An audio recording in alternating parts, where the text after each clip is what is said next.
mute your line so we won't get background noise or feedback from any microphone, please? Thank you. Okay, I'll take mine down just a moment. Oh.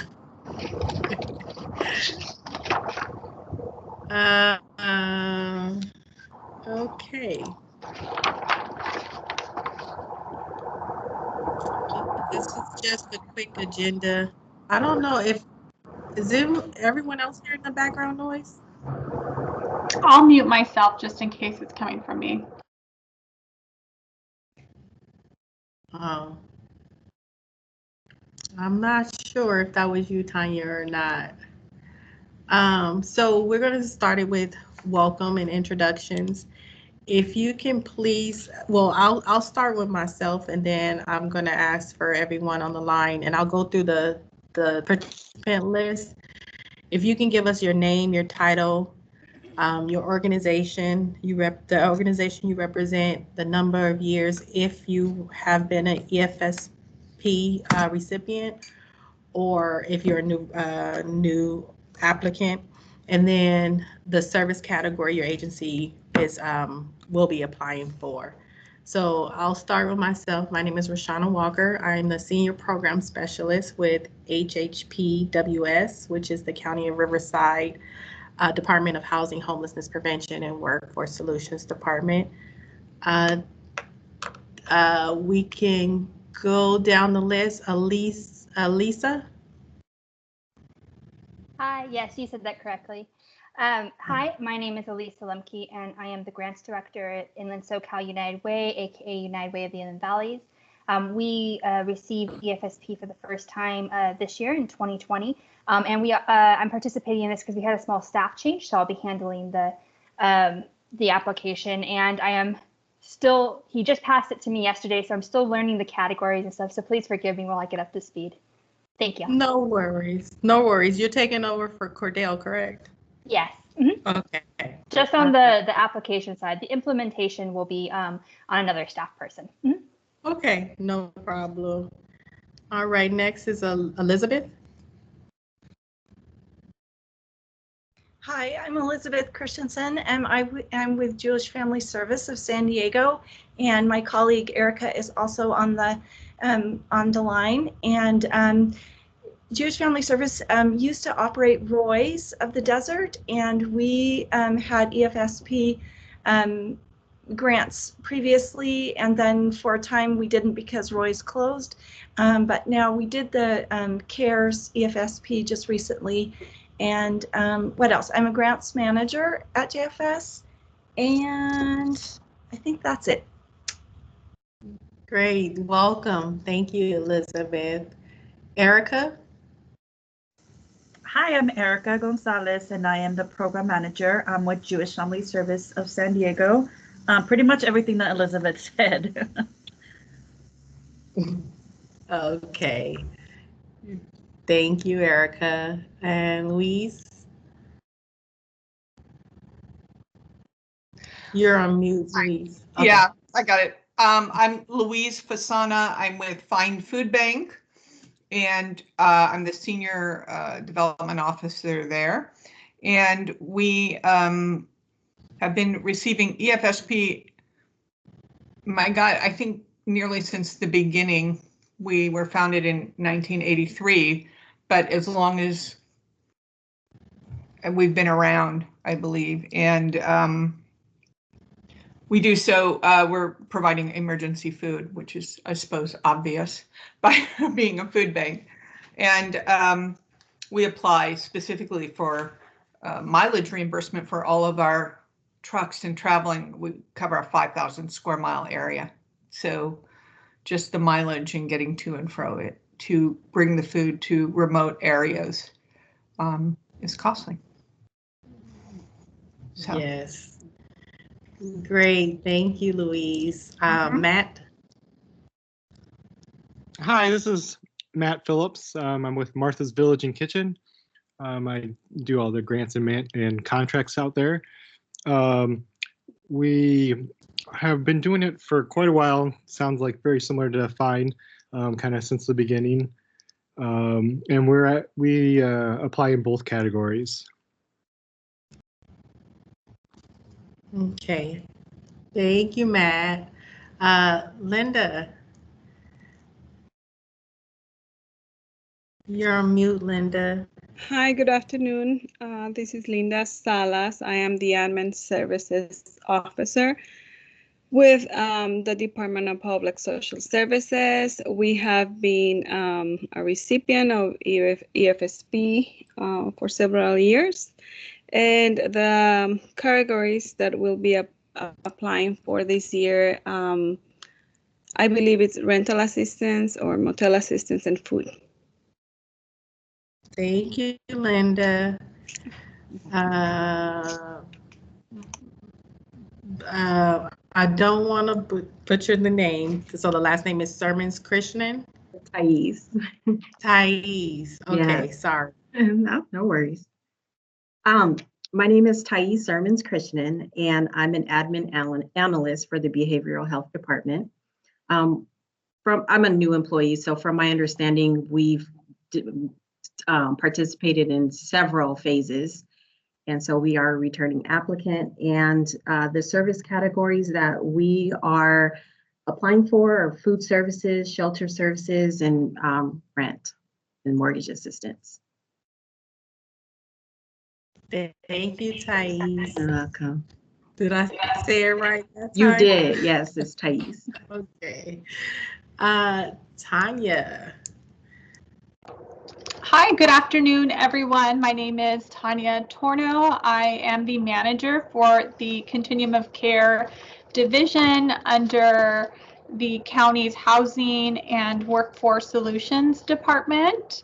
EFSP is one of the programs that our division is responsible for administering, supporting, and so I'm here alongside Roshana, ready to support you and hopefully get your projects funded.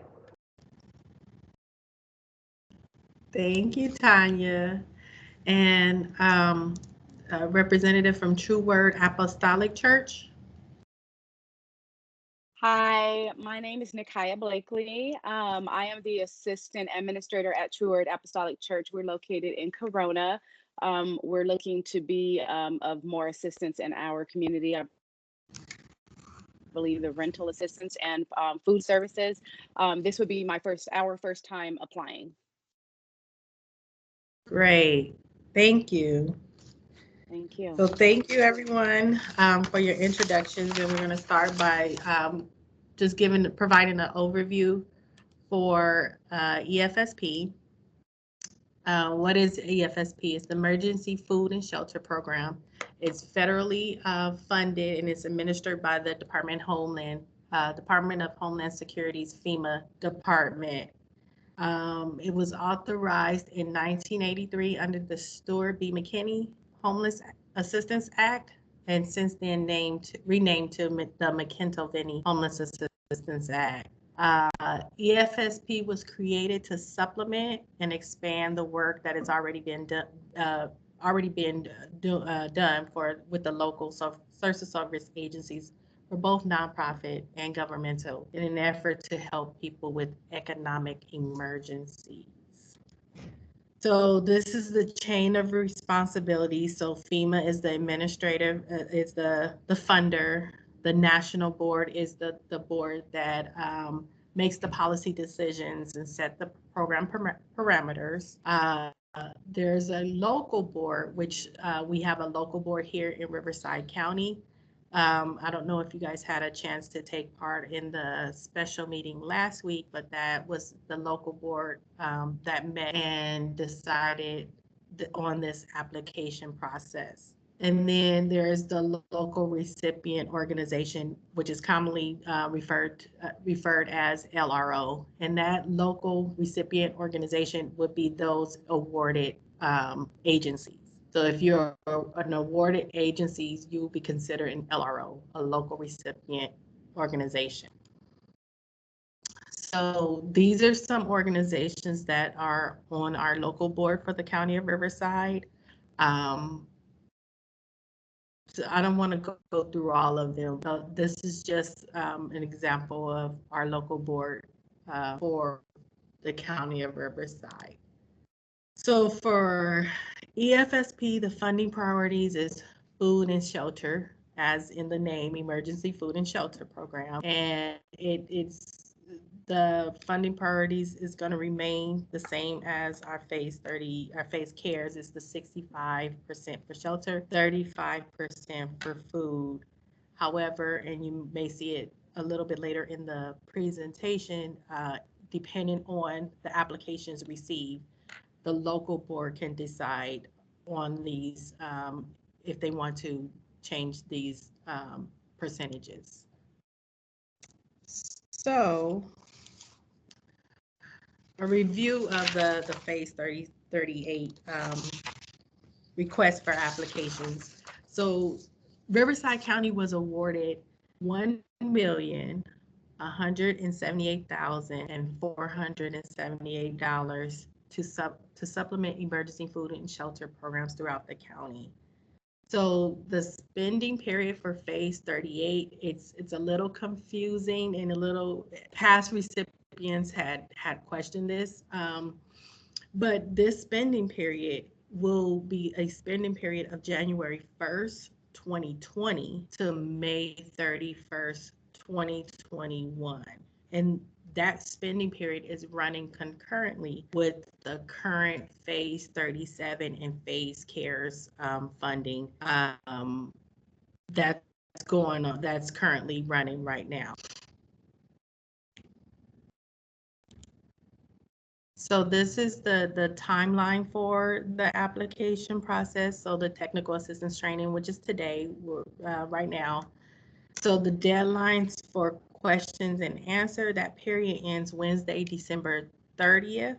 And that just gives us time to put the Q&A on our website so that if you're still writing your application, you'll have that Q&A to reference. The deadline to submit the applications will be Friday, January 8th of 2021. And those applications should be emailed to the efsp@revco.org email address. So in order to be eligible for phase 38, all agencies providing emergency food and shelter services for at least 1 year in Riverside County can apply for funding. The two funding categories, as mentioned before, is food and shelter. And shelter consists of a mass shelter, other shelters such as motel vouchers and or mortgage assistance. Food can be served meals, other food, or food pantry items to stock the food pantries. And supervisory districts is our county is separated into and governed into 5 districts. All applicants will be required to identify which of the 5 districts they intend to provide services. Applications must be complete, and all applicants must complete the required application, which was emailed out with this this link. So all new applicants must complete the new applicants portion of the application, and returning applicants must complete only the returning applicants portion of that. Only the returning applicants portion, and we'll get into where what those are.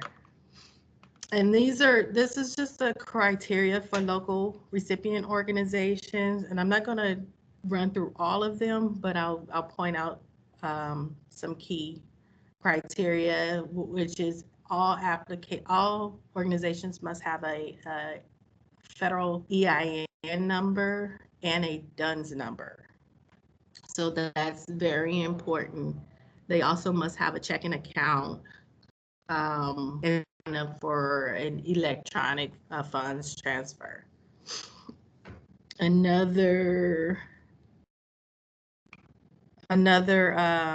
criteria is organizations must have a voluntary board if private and not for profit.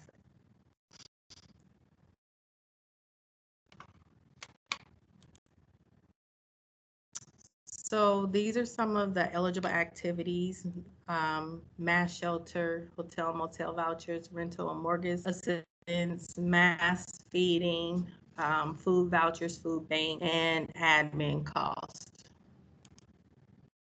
And this slide actually just shows you the breakdown of the supervisory districts. And you guys should, this was also provided in the RFA.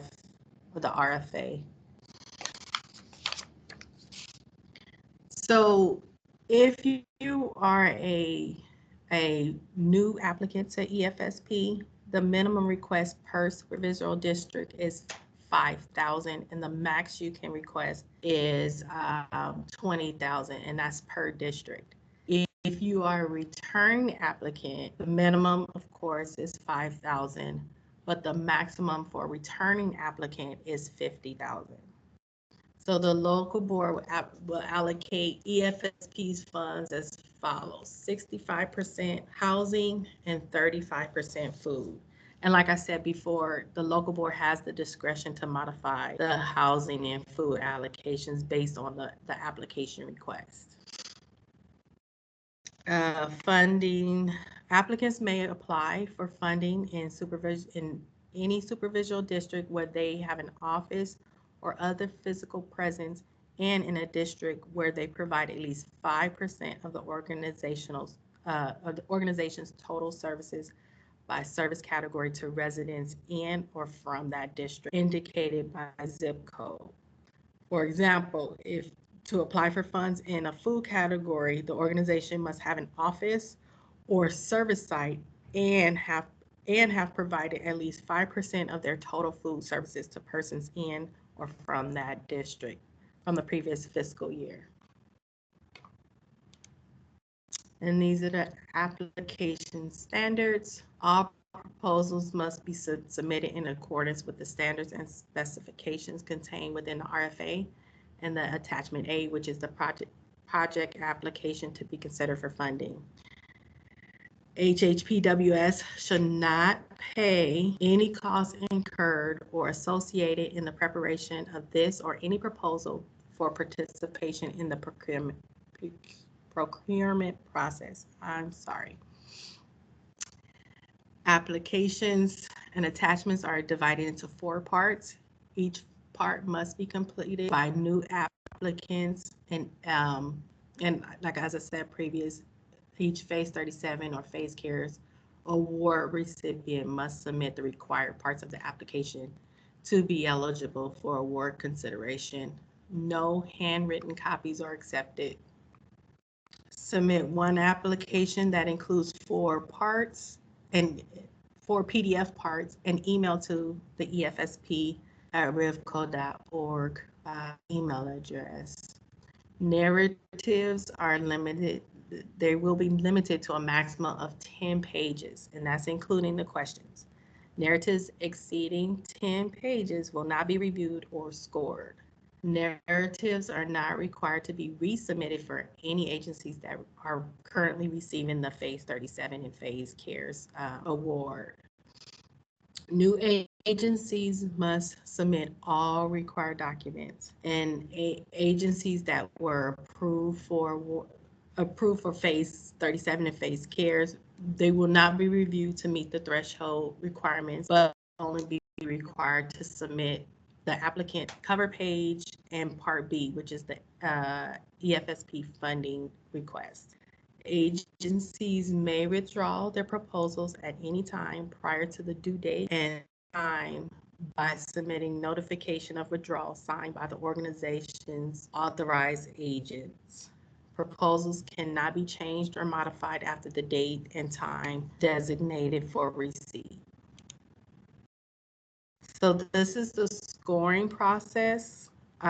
Once the applications are received, the scoring and evaluation, only applicants that pass the threshold review will be evaluated and scored by the review and evaluation committee, and that's comprised of non-conflicted local board members and volunteers from the community. Threshold review is for compliance, and requirements of the RFA, including timeliness, completeness, and submission of attachments. Applicants that do not pass submission threshold are not eligible to appeal. For compliance, organization with unresolved EFSP compliance issues are not eligible to apply for funding until the compliance is cleared with the national board. Organizations that had funds reallocated by the local board or return funds as a result of gross negligence, inadequate use of funds, failure or use funds for purposes intended, and other violations of national or local board guidelines for phase 36 or any other phases are not eligible to apply. Also, agencies are ineligible if they had funds, 25% of their funds reallocated in either of the past phases, and a deduction of 10 points will be deducted from your total score for LROs that didn't turn in require reports or documentation from any of the prior phase 37 and for phase cares by the date identified.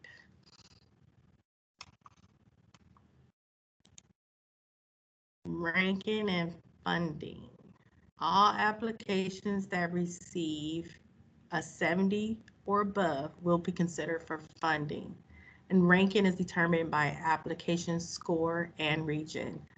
Final ranking and funding recommendations are submitted to the local board for approval. And then all funding recommendations are subject to national board approval. So that means national has to approve those funding recommendations as well. And just a quick note, the national board directly funds all EFSP LROs. HHPWS does not fund any of the LROs. It comes directly from the national board. So I know I mentioned the threshold review, and the threshold review is the initial review, and it's review for compliance of the requirements for the application, as mentioned before, timeliness, completeness, and submission of attachments. As I mentioned before, applications that don't pass the threshold will not be considered and are not eligible for appeal. Application, the review process it's a review committee, which is made up of local board members and other volunteer evaluators, and they're responsible for evaluating and scoring the application. So each evaluator, they attend a scoring process. Each application is read and scored by 2 to 3 evaluators. All applications who receive 70 or higher, like I said before, it will be considered for funding. Ranking is determined by application score and region. And then the final ranking and funding recommendations are submitted to the local board for approval. And then after that, then all final recommendations are submitted to the national board. I know that's been a lot, so I'm going to pause here to see if I have any questions so far. No questions, and I don't see anyone's hands raised. So hopefully that means that we're doing a good job with explaining the process. So the next slide, I'm going to turn it over to Tanya. She's going to present the rest. Thank you, Roshana. I am requesting control so I can maneuver through the slides a bit easier. So if you see a request on your end, you can improve it. That'd be great. Thank you. All right, so let's jump in and start looking at the project application. I know many of you are returning agencies, but I believe we have 1 or 2 new agencies. So I want to make sure that we do a good job at preparing you for success. As Roshana mentioned, there are 4 key pieces or sections to the application. For new applicants, there's going to be some very specific criteria. If you're a returning user, good news, we have simplified the process for you. All applicants must complete a cover page to be included with your application. We want to know, right? We want to make sure we know whose application is before us. We want to make sure we represent and present your proposal to the EFSP local board, who will be making the final funding decision appropriately. Part A, which is the project application, is the section that, again, is only required for new applicants. So if you're with County Behavioral Health or Find Food Bank, again, you can just like put a big cross over the section. You do not need to worry about that. For our new applicants, you'll see that on this section, there is sort of like a follow-up question, number 4, that asks you to confirm that you are in fact a new applicant and reiterates the restrictions in the amount that you can apply per district. For all applicants, again, there's that minimum application or total ask of $5,000 per supervisory district. For new applicants, you can ask for up to $20,000. And if you were in front of me and we could all respond at once, I'd ask you a quiz and say, okay, what's the maximum for any returning applicants? And you would all in unison say 50,000. Part B, so again, for new and returning users, you will need to complete that section of the application. And for parts C and D, again, which we will go over during the next couple of slides in this presentation, are only required for new applicants. So if you're returning, circle section B. If you're new, we look forward to seeing A, C, and D with your proposals. So we talked about this. I won't repeat. I actually am going to include, I know that we sent this out by way of email, but since we're going to be spending some time talking about the new application or part A of the application for new applicants, I went ahead and included the file in the chat box. So you'll see that if you open up your chat box, you'll see that I inputted a PDF copy of the application for your view. On this slide, you'll see that we included a breakdown of all the supporting documentation that will be required. So again, I won't go through these one by one. A lot of these are standard documents that you as a grant writer or the grant writer designated on your team is very much familiar with. I will highlight some key points. Make sure to include an updated copy of your board roster. There's been a lot of changes across different boards, so you want to make sure you include your most current one.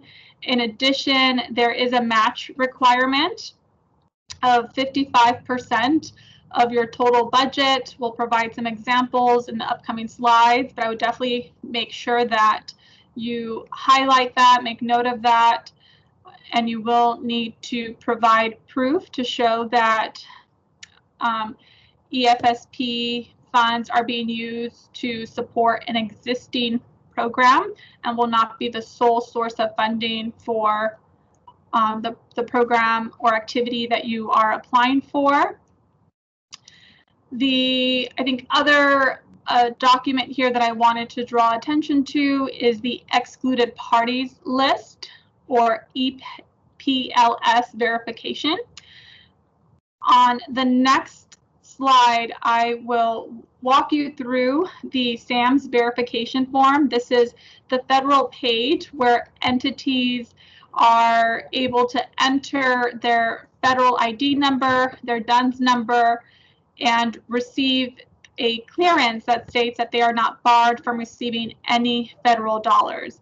EFSP, the Emergency Food and Shelter Program, is a federal program, and one of the guidelines to local boards is that agencies who receive funds must be in good standing with the IRS. So hopefully that won't disqualify anyone from here.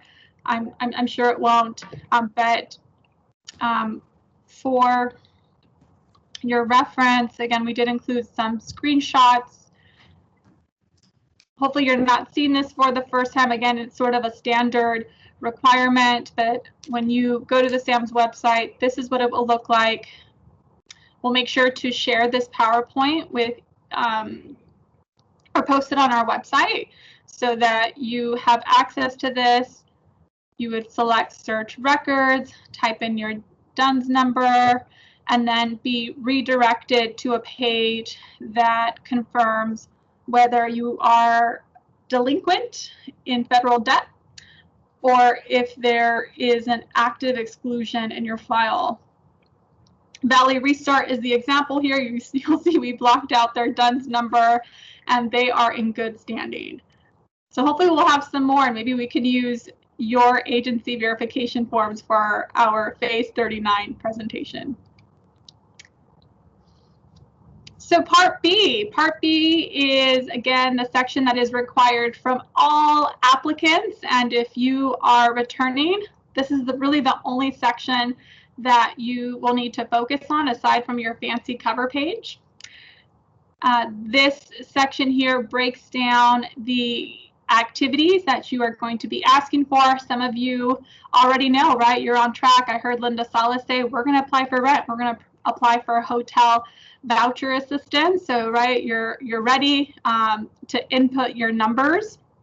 The RFP breaks down the dollar amount that you can apply, and actually it's the per diem amount that you can apply for both meal and shelter services. So there's a $2 per diem requirement for served meals. For mass shelter, it's $12.50.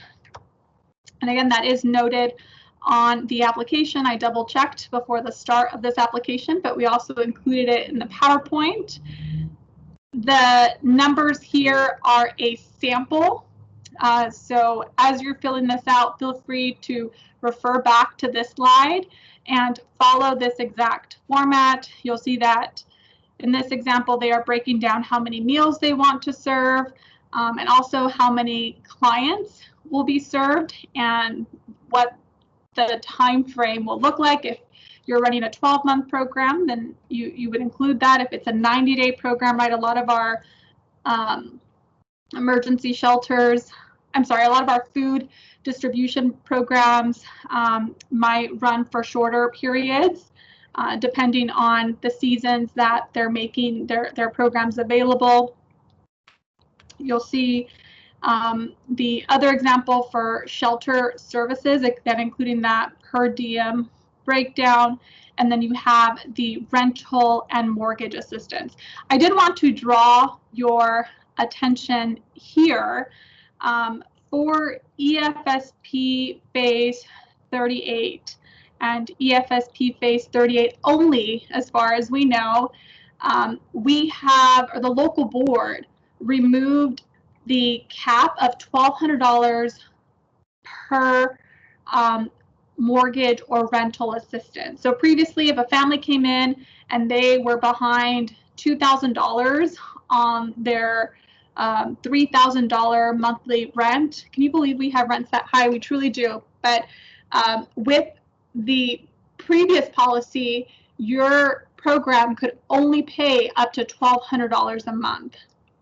Because we recognize that rents have increased dramatically and more people are unemployed and are significantly rent burdened, the EFSP local board said, you know what, let's lift that restriction and let's allow agencies to work with each household case by case to determine the amount of financial assistance that they will need. So if you're returning, you know what I'm talking about, and hopefully you're dancing and jumping as much as I did when that approval came through. If you're new, hey, well, now you know, and when Phase 39 comes up, if you like this policy, if you think it makes sense, it helps us help more people, then you can join our local board meeting and provide feedback, right? Because that's how good decisions are made. In this example, go ahead. I just wanted to reiterate that amount was lifted, but it's still, you can't go over 1 month of assistance. Correct, thank you. So EFSP only allows for up to 1 month of assistance when it comes to any type of housing assistance.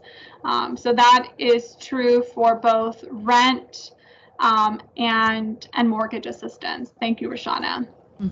So in this example, this agency is applying for 3 different activities, and their total ask to EFSP is $97,000. You'll see that on this next table, they broke down their total ask by supervisory district. Remember, there's caps on how much you can apply in each district. And so you'll see that breakdown. It looks like, right, they are serving meals only in District 1. District 1 must be a very, very, maybe, you know, they need more meal services. And so this agency is there supporting that need. For the other districts, so it looks like they're supporting District 3 and District 5, but they're not providing services to District 2 and District 4. That's important to know. You don't have to apply for all districts, right? You apply for the areas that your agency serves.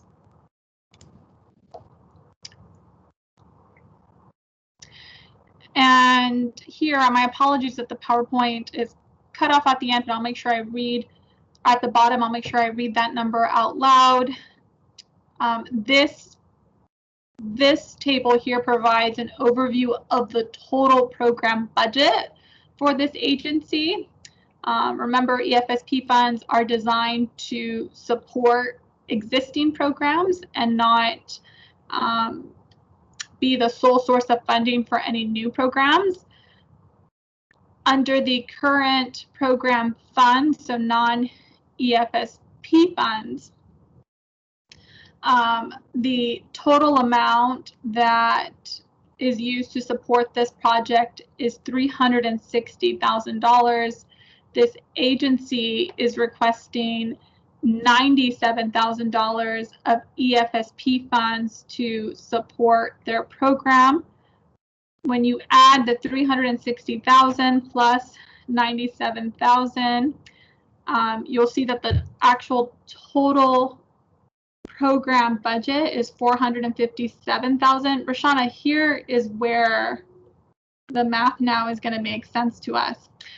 So you'll see that the match amount is actually incorrect, and we'll correct that when we upload this. That means that in order to meet the 55% match requirement, this agency would need to demonstrate that of the 457,000, they have at least $251,350 supported through other non-EFSP dollars. I hope that that makes sense. Roshana and I were thinking that the 360 represented the total program budget, but as I was presenting this slide, it became very clear to me that, right, the 360 is not included the EFSP funds that are being requested. In order to determine the total budget, we would need to add the 360 plus the 97,000. There is a question in the chat box. Are returning applicants also required to have the 55% match? Yes, the match requirement is for all new agencies in regards to providing documentation. Roshana, I am going to let you answer that question. That's a good one, right? Because essentially we said returning applicants only had to complete Part B of the application. would returning applicants need to provide proof of match documentation is the question before us. And that is correct. They will, you have to require, it's required for match documentation for all awards. Okay, so when they submit their application, they will need to provide proof of the match. Okay. Correct. Elizabeth, I hope that answers your question. I think so. So in addition to A and B, we also need to submit proof of the match. Correct. Elizabeth, when you say in addition to A and B, are you a new applicant or a returning applicant? Returning, we received CARES funding. Okay, so because you're returning, you would only need to complete section B of the application, in addition to a cover page. Okay. Hi, this is Linda. I'm sorry, I have a question. So in terms of the match, right? We are a returning agency. The match is not on par, so we don't need to provide the documentation. Can you clarify, do we or do we? Yeah, sorry, Linda, I understand your question. I think this is where Elizabeth was coming from. So Part A breaks out all the documents that are required for new applicants, which includes match documentation. Rashana, because returning applicants do not complete Part A, it makes sense that they wouldn't need to provide a copy of their match verification, correct? You're right. Sorry Okay. about that. I stand corrected. So the good news, guys, is we are preparing a Q&A publication of all the questions that we receive and the answers. So we will make sure that the response that was provided here today and is being recorded is also included in that document and posted to our website. What I would say, right, is knowing that the match requirement is it's required for all new and returning agencies. You're just not being asked to provide verification at time of application. Then my only recommendation is make sure you have that match documentation ready, right? Like just in case, because if your agency is audited, whether by the local board or by the EFSP national board, you'll want to be able to have that, ready and available. So even though you don't have to turn it in, make sure you have it within reach, because you'll never know when monitoring or auditing can happen.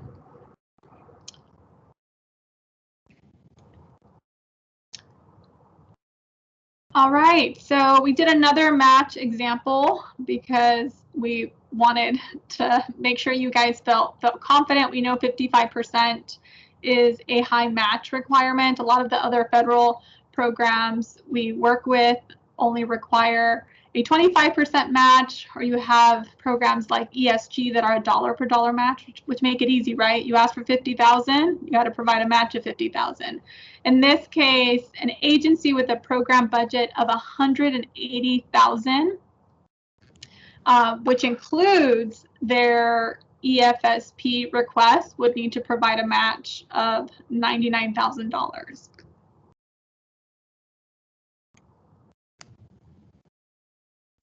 So Part C, again, only for new applicants. Rashana did stress this piece earlier, and I'm going to stress it one more time because they made it a note for me, and I guess it's important. I'm just kidding. It is important because we have had agencies who have applied for EFSP that have not turned in all the required documentations and therefore did not pass threshold.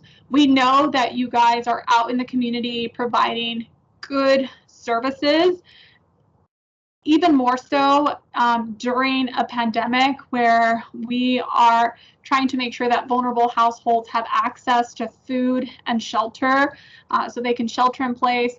We truly do not want to discourage or disqualify anyone's application because they forgot to include their board roster or copies of their internal audit documents.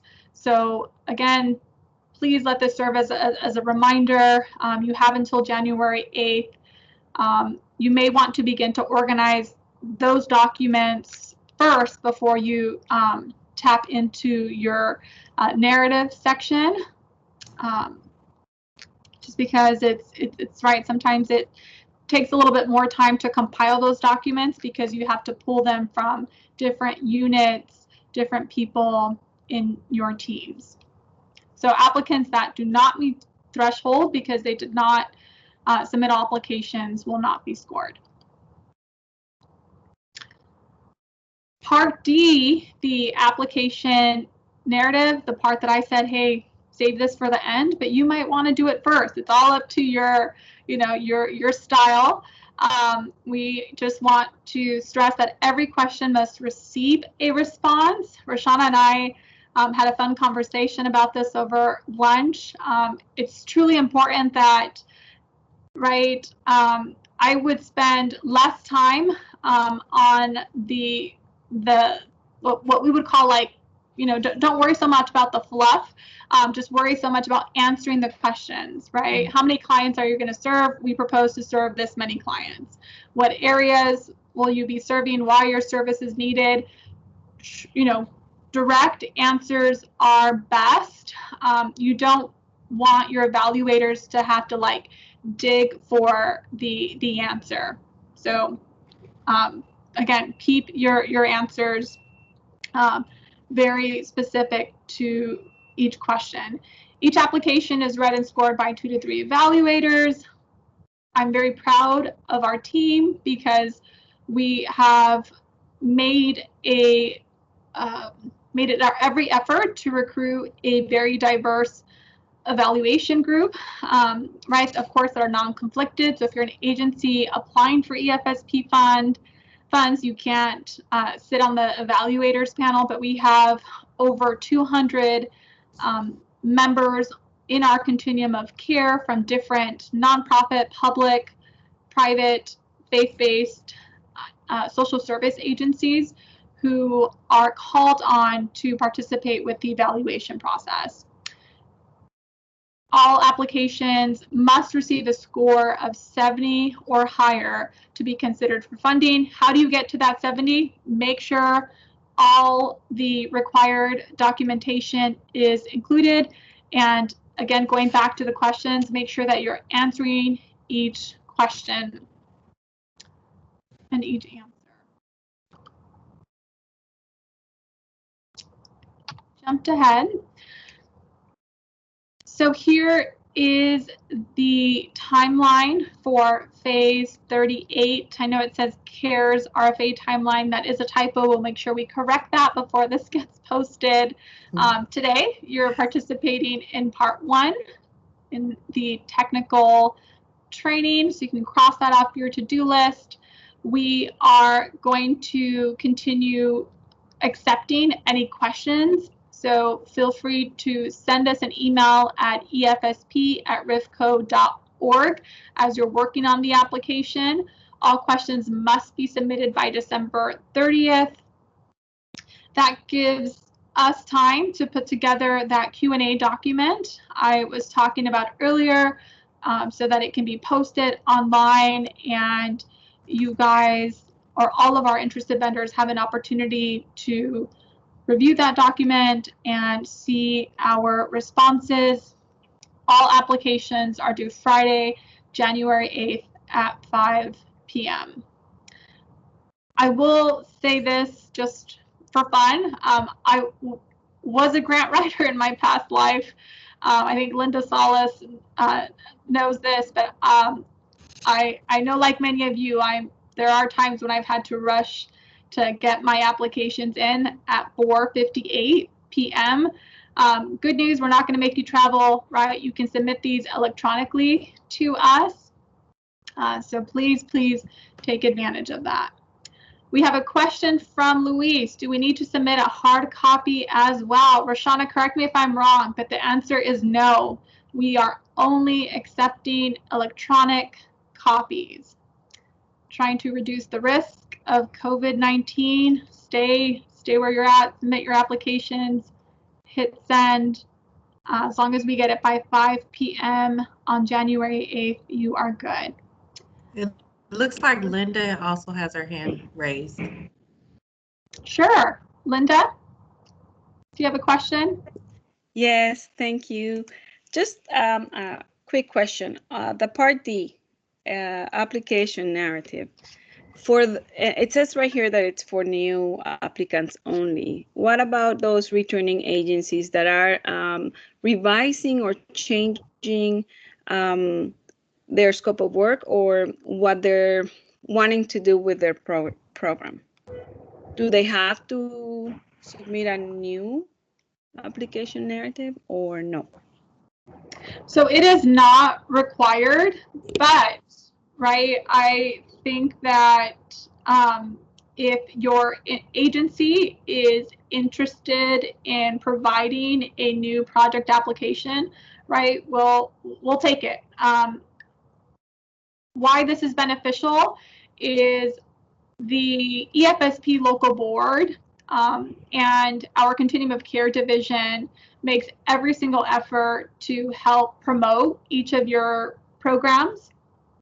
In fact, one of the requirements, right, you'll see for any new applicants, returning applicants, you already know this, that you register with, that you're required to register or join the continuum of care membership board. And the continuum of care is a collective body of homeless service providers that get together. Moving January 1st, we're going to be meeting every single month to coordinate homeless services throughout Riverside County.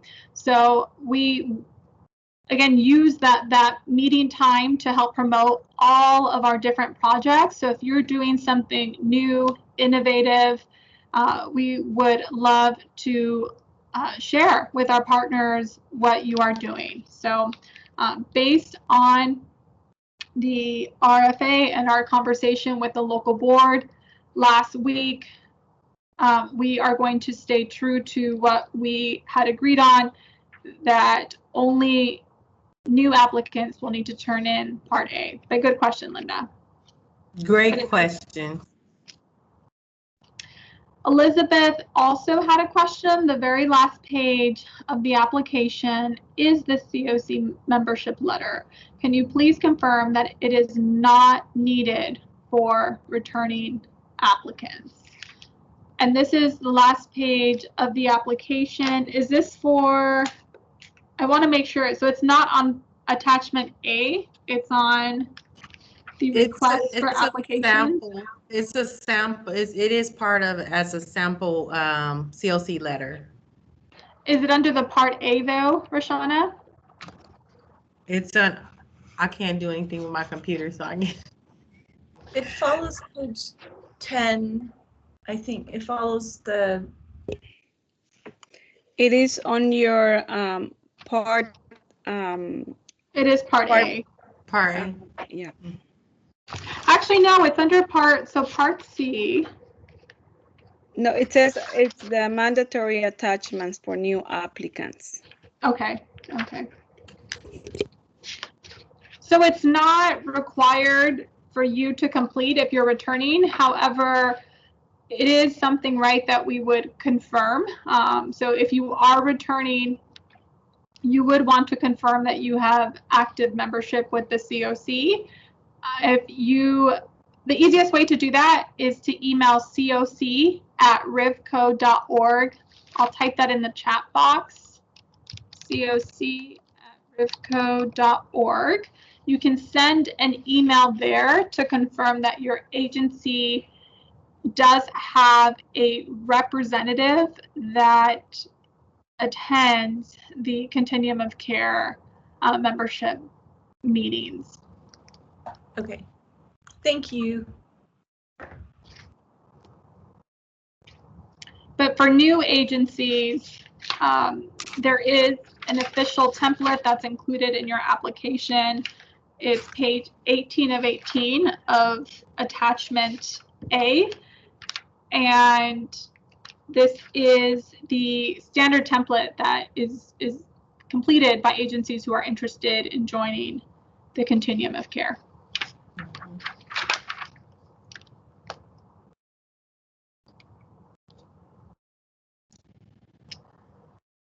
So on this slide, you'll be reminded that all questions regarding the RFA and application should be emailed to efsp@rifco.org.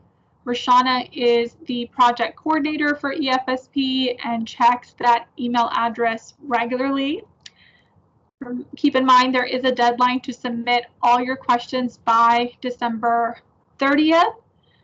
In the past, we have accepted applications through the application due date.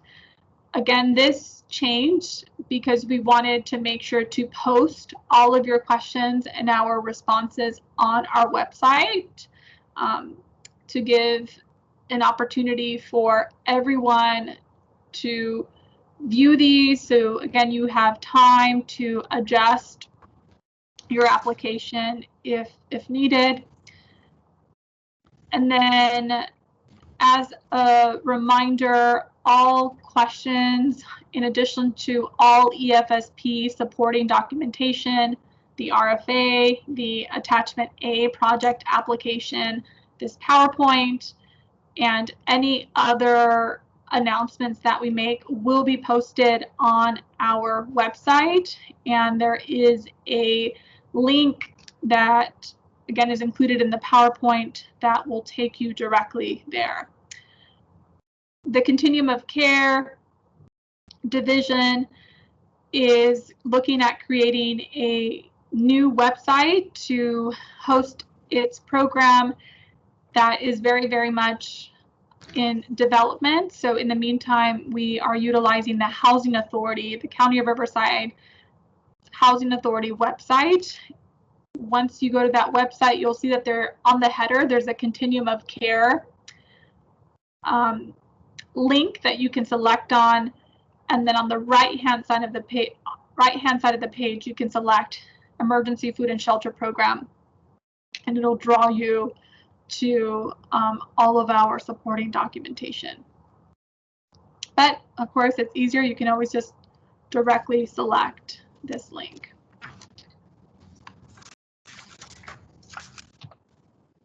This last slide provides references to the Emergency Food and Shelter Program National Board page. In addition, we also included the name of our department, Department of Housing, Homelessness Prevention, and Workforce Solutions Department.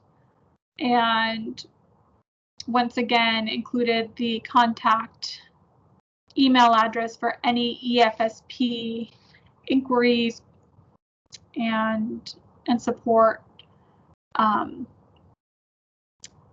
questions that you may want to submit. So that's us. And when I say us, right, that's really EFSP. We want to thank you for participating. But before we end, allow for provide some additional time in case you have any other questions. Thank you for using the chat feature. At this time, if any of you would like to ask a question, feel free to unmute yourself. And both Roshana and I will be available to provide responses.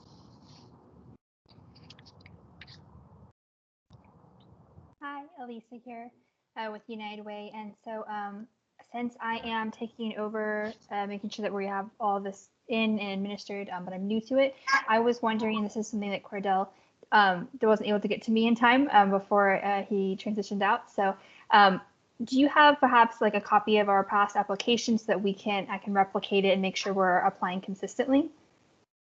Yeah, we're happy to send that over. We do keep copies of applications.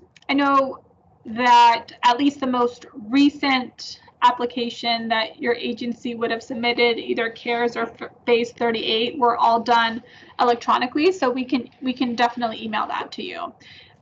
If you could, Elisa, send us an email at efsp@rivco.org with that request, and then we'll make sure to respond. Thank you. And I also just wanted to say how, as my first time interacting with your EFSP local board and offering, I am loving this format and how open and easy it is to use this. I've worked with EFSP funding in a lot of different regions, and this has been just kind of 21st century, you know. I'm really enjoying it. So thank you. Thank you for that feedback. We'll make sure to share that with our local board, who have really helped, I shouldn't say help, but are really driving the decisions on how we design our application process. So I'm sure they will be very happy to hear that, you know, they're 21st century. It's a major compliment. Thanks. My biggest compliment is you are organized, and that's my main thing I love so much. Thank you. Thank you, Elisa. Any other questions? Hello, I have a question. This is Nikaya Blakely from True Word Apostolic. I mentioned when I first spoke that we would be new applicants, but after hearing something earlier in the presentation, I just have a question. We have not, as of yet,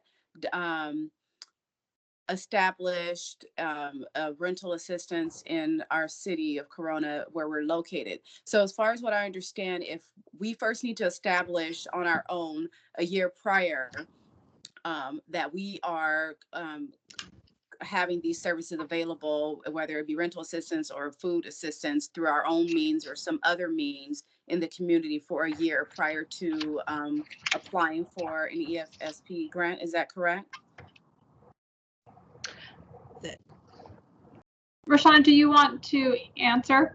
Yes, that is correct. Okay. So Rashana, I just want to make sure that I'm understanding the question. I'm sorry, I didn't catch your name. Can you say it one more time? Yes, Nikaya Blakely is N as in Nancy, EKIYA, and then Blakely is B as in boy, LAKELY. Perfect. So Nikaya, I just want to confirm. So True Word Apostolic Church has never applied for EFSP funding previously. Is that correct? No, correct. That is correct. Okay. So you are interested in applying for new funding. The other piece I want to make sure I got correct, you're not currently administering, you're interested in applying for rental assistance, but you have not, you don't currently have a rental assistance program in operation. Correct. Okay. So I'm just, making sure that in this scenario, then you would, you could qualify as a new applicant if you have never received EFSP funding previously. However, you would need to be able to demonstrate that you have other funds being used to support an existing rental assistance program. If that truly is not the case, and you're looking at launching a program, then Rashana is correct, right? Those pieces would need to be together. First, you would need to develop that program and then apply for EFSP funds to support the program. Okay, understood. Thank you. You're welcome. Any other questions? All right, if there are no one. I just want to encourage Nikaya to look out for future funding availability if that is your agency, because EFSP comes out every year, and for example, this current year 2020, they had 2 funding RFPs to come out. So I'll just encourage you to continue doing what you're doing and looking for funding opportunities, because we may see you again for phase 39.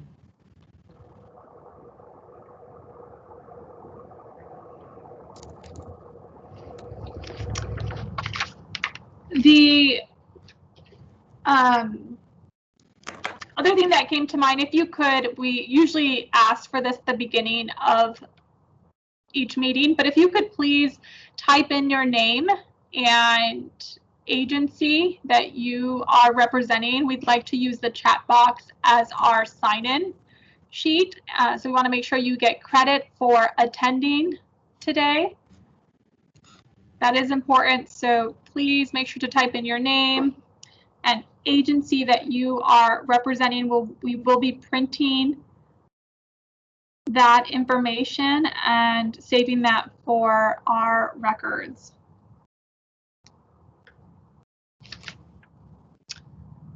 I think the last thing I wanted to say is truly to thank you for participating in today's webinar. In addition to the Emergency Food and Shelter Program, our division, the Continuum of Care, and our department, Housing and Workforce Solutions, administers millions of dollars that are used to support housing and homeless efforts, in addition to workforce development programs throughout the county. Like Roshana said, while EFSP has very strict requirements about which agencies can apply, we do have other sources of funding, such as like the Emergency Food and Shelter Program. We also have new state funding that is becoming available and more frequently due to the current pandemic that is not as stringent and could be used to support new programs. So we would strongly encourage you to sign up and become a member of the COC. You can do that by emailing us at coc@rivco.org. We can add you to our listserv, and then you'll automatically receive announcements which include information on new funding opportunities. So for True Word Evolution and for others, again, truly not trying to be biased, but every single agency here, I just know we have a lot of returning agencies, and so you're very familiar with how we rock and roll. But for all of our new agencies, there are other funding opportunities. Rental assistance is very much needed, housing assistance, mortgage assistance, food assistance. The services that you are all proposing to do are very, very much needed. And so we'd love to even talk to you offline to share some other funding opportunities that may become available. So send us an email and we'll make sure to get that information out to you. Looking at the chat box, thank you all for signing in. Linda Salas, the revisions made to facilitate the application process are much facilitated. Thank you, ladies, for all your hard work. Linda, thank you for all your support. I have to share with everybody, Linda Salas used to, well, she works for the Department of Public Social Services. That agency used to administer the EFSP program, so they really set us up for success. All the templates that you're seeing are templates that they designed. And aside from that, DPSS has just been an incredible partner, and to this day continues to provide technical assistance to all of our team members. So thank you. But keep up the good work, guys. We're available. Please email us, contact us. We're here to support you. Stay safe, stay healthy. We'll see you soon. Thank you. Thank you.